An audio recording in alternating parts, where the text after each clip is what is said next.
मालवण शहरातील मालवण एज्युकेशन सोसायटीच्या Shrimati Sitabai Shripad Ghurye pre primary धुरीवाडा शाळेतील विद्यार्थ्यांनी बुधवारी आषाढी एकादशी मोठ्या उत्साहामध्ये साजरी केली। छोट्या छोट्या मुलांनी विठ्ठल रखुमाईची केलेली वेशभूषा सर्वांचंच लक्ष वेधून घेत होती। वारकरी संप्रदाय आणि महाराष्ट्राची संत परंपरा, महाराष्ट्राच्या पुरोगामी आणि सांस्कृतिक वैभवाची ओळख मुलांना लहान वयातच व्हावी या हेतूने शाळेतर्फे दरवर्षी आषाढी एकादशी उत्सव साजरा केला जातो। त्यानुसार हा कार्यक्रम पार पडला।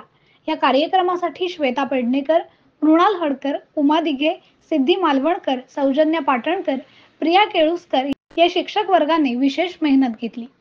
कुणाल मांजरेकर, कोकण मिरर, मालवण।